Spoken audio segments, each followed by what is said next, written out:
اعوذ باللہ من الشیطان الرجیم بسم اللہ الرحمن الرحیم اولئک الذین اشتروا الحیاۃ الدنیا بالآخرۃ.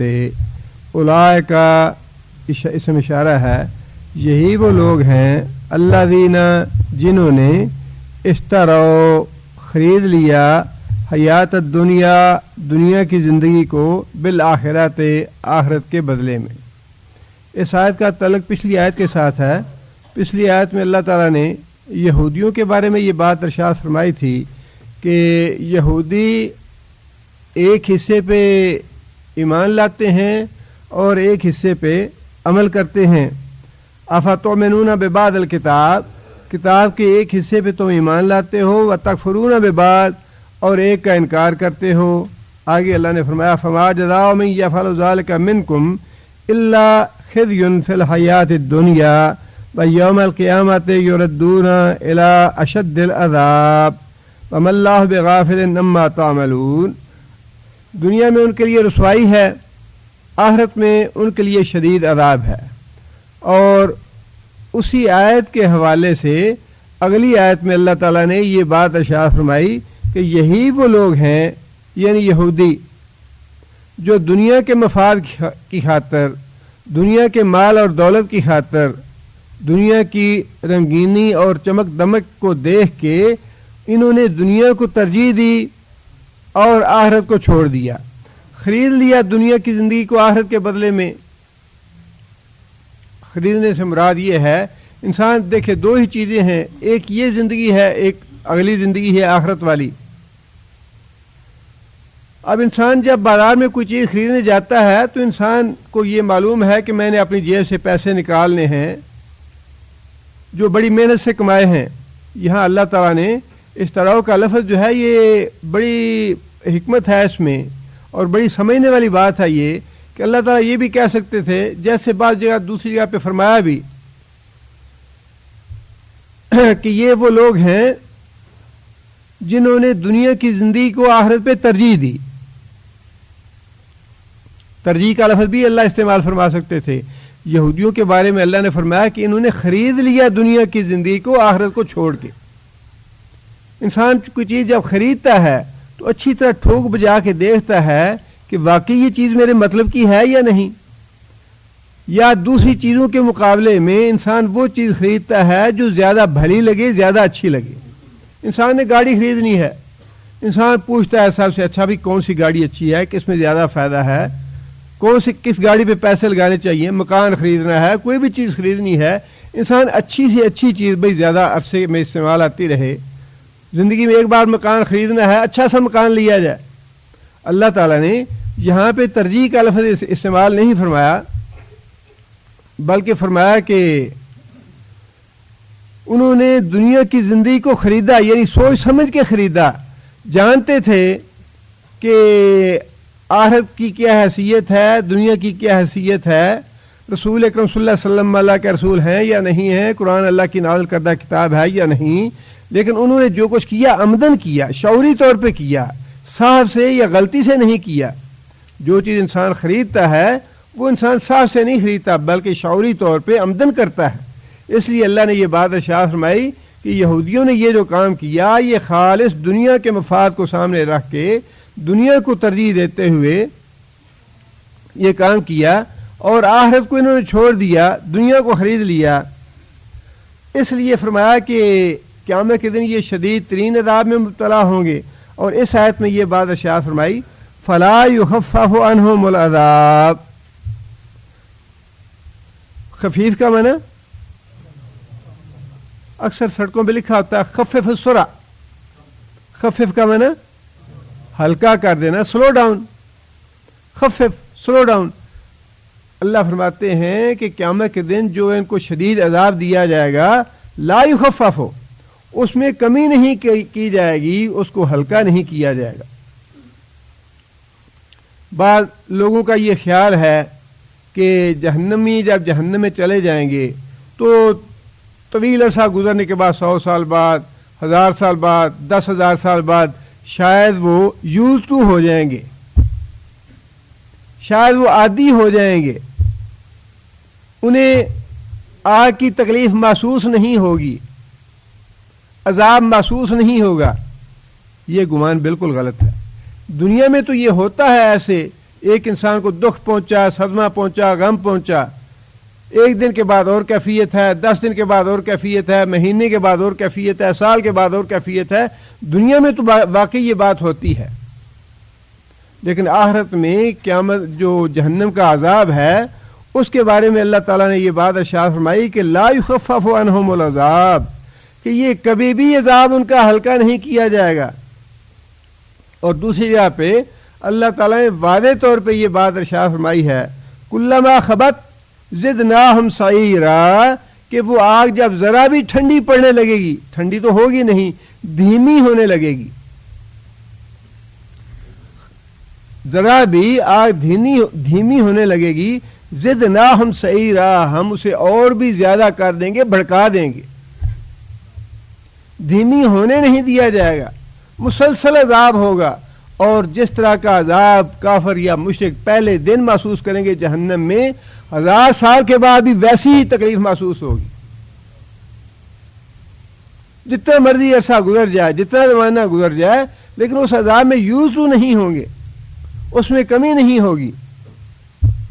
دوسری جگہ پہ اللہ تعالیٰ نے یہ بات ارشاد فرمائی کلما نضجت جلودہم، جب ان کی اوپر کی چمڑی آگ سے جل جائے گی، بدلناہم جلودا غیرہا لیذوق العذاب، ہم ان کی چمڑی کو نئی چمڑی کے ساتھ بدل ڈالیں گے تاکہ وہ عذاب کا ذائقہ اچھی طرح چکھیں، خوب عذاب کا مزہ چکھیں۔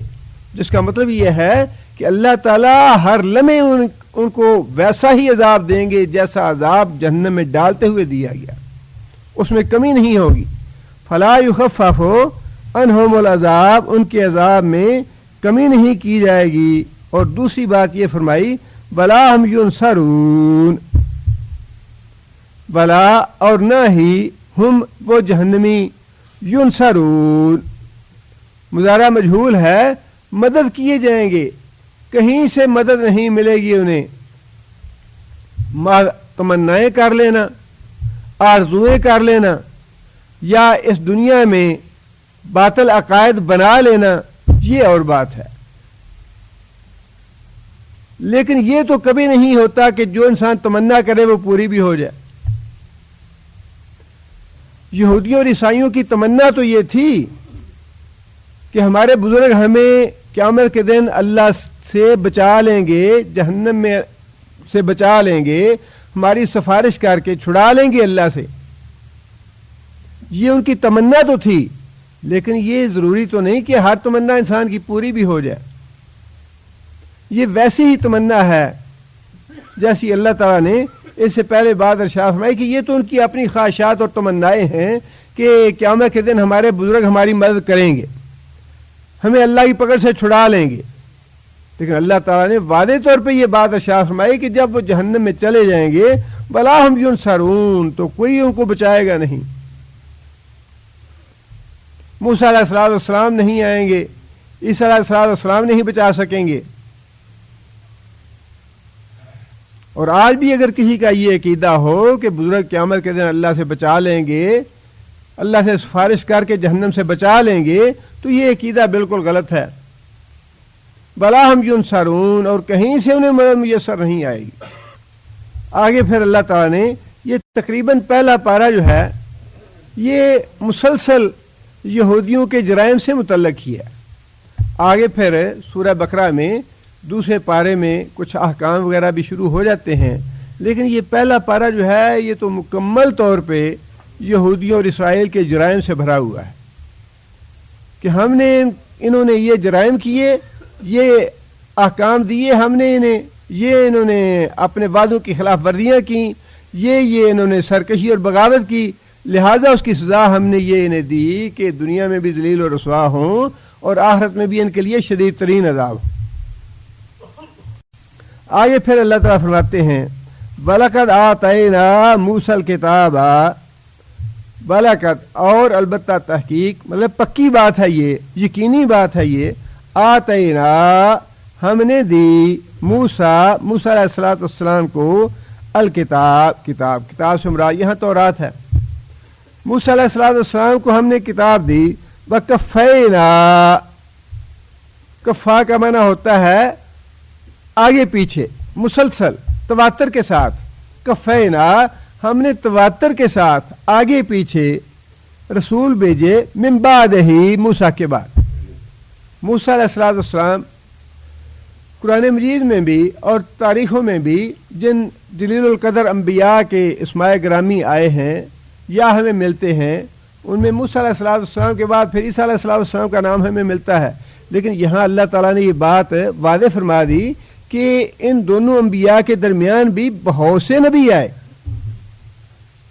موسیٰ علیہ السلام کے بعد بھی، کفینا من بعد ہی، موسیٰ علیہ السلام کے بعد بھی اور عیسیٰ علیہ السلام سے پہلے ہم نے کئی رسول پے در پے بھیجے، مسلسل بھیجے، بالرسول، رسول، وآتینا، اور پھر سب سے آخر میں عیسیٰ علیہ السلام یعنی محمد صلی اللہ علیہ وسلم سے پہلے، وآتینا عیسیٰ ابن مریم البینات، اور پھر عیسیٰ علیہ السلام کو ہم نے بینات عطا فرمائی۔ بینات سے مراد معجزات، مردے کو زندہ کرنا، بیمار کو صحت مند کرنا، یہ بتانا کہ تم گھر میں کیا چھوڑ کے آئے ہو، کیا تم نے آج گھر میں پکایا کھایا ہے، یہ ساری چیزیں معجزات تھے عیسیٰ علیہ السلام کے۔ پرندے کی شکل بنا کے اس کو پھونک مارنا اور پرندے کا اڑ جانا، اس میں جان پڑ جانا۔ فرمایا کہ ہم نے عیسیٰ علیہ السلام کو، عیسیٰ ابن مریم کو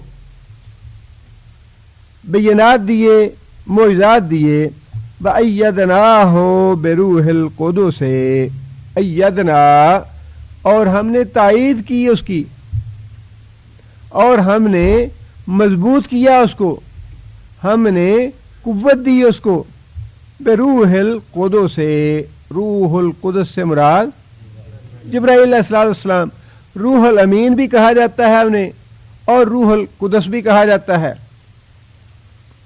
عیسیٰ علیہ السلام کی پیدائش جو ہے حضرت جبرائیل علیہ السلام کے دم کرنے سے یا پھونک مارنے سے ہوئی، حمل ٹھہرا، اور پھر ان کا آسمانوں پہ لے جایا جانا وہ بھی جناب جبرائیل کی تائید سے ہوا۔ اور حدیث میں نبی صلی اللہ علیہ وسلم نے فرمایا کہ بچہ جب پیدا ہوتا ہے تو اس کی جو پہلی رونے کی آواز ہے وہ شیطان کی اکساہٹ کی وجہ سے نکلتی ہے۔ شیطان ٹھونگا مارتا ہے بچے کو یا ٹھوکر مارتا ہے بچے کو، تب بچہ رونا شروع کرتا ہے، لیکن نبی صلی اللہ علیہ وسلم نے فرمایا کہ عیسیٰ علیہ السلام شیطان کے مس سے محفوظ رہے جب ان کو پیدا کیا گیا۔ اس لیے اللہ تعالیٰ نے فرمایا کہ ہم نے عیسیٰ علیہ السلام کی مدد فرمائی جب یہود انہیں قتل کرنا چاہتے تھے، تب بھی اللہ تعالیٰ نے حضرت جبرائیل علیہ السلام کے ذریعے حفاظت سے انہیں آسمانوں پہ اٹھا لیا۔ آگے اللہ فرماتے ہیں افکلما جاءکم رسول، الگ ہے استفہام کا، کیا یہ حقیقت نہیں، کیا یہ بات سچی نہیں، کیا ایسا نہیں ہے، کلما جب بھی کبھی، جاءکم آیا تمہارے پاس، رسول کوئی رسول یعنی بنی اسرائیل کے پاس، بما لا تہوی انفسکم، وہ چیز لے کے، وہ احکام لے کے، لا تہوی نہ پسند کیا، نہ چاہا، انفسکم تمہاری جانوں نے، یعنی اگر کوئی پیغمبر یا کوئی رسول ایسا حکم لے کے آیا تمہارے پاس جس کو تمہاری طبیعتوں نے نہیں چاہا، مزاج نے پسند نہیں کیا، اللہ فرماتے ہیں استکبرتم، تم نے تکبر کیا، ففریقاً کذبتم، اور پیغمبروں کے ایک گروہ کو تم نے جھٹلا دیا، وفریقاً تقتلون، اور پیغمبروں کے ایک گروہ کو تم نے قتل کر ڈالا۔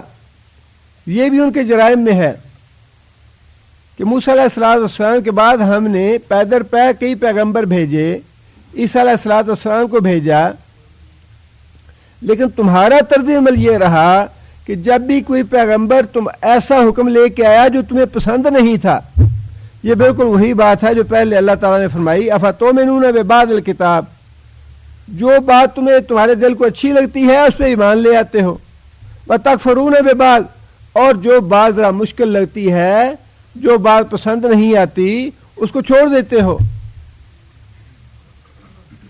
یہ کوئی جمعہ بازار نہیں ہے، اللہ کا دین جو ہے جمعہ بازار نہیں ہے کہ انسان جو گیا بازار میں مارکیٹ میں گیا، جو چیز پسند آئی وہ لے لی، جو پسند نہ آئی وہ چھوڑ دی۔ یہ مارکیٹ نہیں ہے، یہ تو ایک مکمل دین ہے۔ ادخلوا فی السلم کافہ، کوئی بات اچھی لگتی ہے، لگے نہیں لگتی، نہ لگے نہیں لگتی، سارے کا سارا دین چھوڑ دو۔ اگر حجاب پسند نہیں ہے عورتوں کا، عورتوں کو گھروں میں نہیں بٹھا سکتے، اپنی بچیوں کو دین کی تعلیم نہیں دے سکتے، انہیں پوری طرح سطر سے ڈھانپ نہیں سکتے، ان کو ننگا کر کے باہر بھیجنا ہے تو دین سارا چھوڑ دو۔ اللہ محتاج نہیں ہے ہمارے دین کا۔ اور اگر دین قبول ہے، کلمہ پڑھا ہے، تو پھر کلمہ اس طرح پڑھو جس طرح پڑھنے کا حق ہے۔ سارے کے سارے احکام جو اللہ اور اللہ کے رسول نے دیے ہیں، سارے کے سارے قبول کرنے پڑیں گے۔ یہ اپنی مرضی والی بات نہیں ہے، مرضی کو تو مارنا یہی تو دین ہے، مرضی کو تو مارنا پڑے گا۔ یہی وہ بات ہے جو حضرت عمر سے نبی صلی اللہ علیہ وسلم نے فرمائی تھی۔ حضرت عمر رضی اللہ تعالیٰ نے کہا، یا رسول اللہ، مجھے آپ سے بڑی محبت ہے لیکن اپنی ذات سے زیادہ نہیں، اپنی ذات جو ہے مقدم سمجھتا ہوں میں۔ فرمایا کہ پھر تم مومن نہیں ہو، اپنے آپ کو بھی مارو، اپنے آپ کو بھی چھوڑو، اپنے آپ کو بھی پیچھے کرو، مجھے اپنی ذات سے، اپنے بال بچوں سے، اپنے گھر بار سے، اپنے ماں باپ سے، دنیا کی ہر چیز سے آگے کرو، تب مومن بنو گے۔ یہی جو نفس ہے، ابو جہل جو ہے اس کے لیے لا الہ پڑھنا کوئی مشکل تھا؟ لا الہ الا اللہ زبان سے کہنا تو مشکل نہیں تھا، لیکن جو اندر کا نفس ہے اسے مارنا مشکل تھا۔ کہ میں نے کلمہ پڑھ لیا تو نفس اپنا مارنا پڑے گا، اپنی خواہشات ترک کرنی پڑے گی، محمد صلی اللہ علیہ وسلم کو اپنا سردار ماننا پڑے گا۔ ابو لہب یا عتبہ یا شیبہ یا جتنے بھی کافر تھے، لا الہ الا اللہ پڑھنا یہ تو زبان سے ادا کرنا بڑا آسان کام ہے، یہ مشکل بات نہیں تھی۔ اصل بات یہ ہے کہ اپنے جو اندر کا نفس ہے، جس میں انسان خواہشات رکھتا ہے، اسے مارنا مطلوب ہے، کہ اپنی خواہشات کو مارو۔ داڑھی مڈانے پہ خواہش تو ہے انسان کی، اچھا لگتا ہے چہرہ، لوگ باتیں کرتے ہیں، یا چہرہ اچھا نہیں برا لگتا ہے داڑھی سے، انسان کو شیطان بڑی باتیں سجا دیتا ہے۔ اور کتنے لوگ ہیں جن کو دل میں یہ بات بیٹھی ہوئی ہے، ہاں شلوار ذرا اونچی ہو تو اچھی نہیں لگتی، پینٹ ذرا ٹخنوں سے اونچی ہو تو پینٹ بری لگتی ہے۔ یہی تو وہ خواہش نفس ہے، شیطان جو اندر بیٹھا ہوا ہے، اسی کو تو مارنا مطلوب ہے۔ وہ نہ مرا تو کلمہ کیا ہوا؟ ساتھ نمازیں بھی پڑھتے رہے، گانے بھی سنتے رہے، فلمیں بھی دیکھتے رہے، فائدہ کیا ہوا؟ یہی تو اللہ چاہتے ہیں کہ اپنے اندر کی جو خواہشات ہیں وہ مارے انسان۔ اور یہی اللہ تعالیٰ نے فرمایا کہ تمہارا معاملہ یہ ہے کہ کوئی ایسا حکم رسول لے آئے جس کو تمہارے جی نے نہ چاہا، استکبرتم، تو تم نے ماننے سے انکار کر دیا۔ تکبر یہی ہے کہ انسان حق بات کو ماننے سے انکار کر دے۔ اور ایک گروہ کو تم نے جھٹلا دیا، جس طرح تم نے عیسیٰ علیہ السلام کو اور موسیٰ علیہ السلام کا انکار کیا ہے، ان کو جھٹلا دیا۔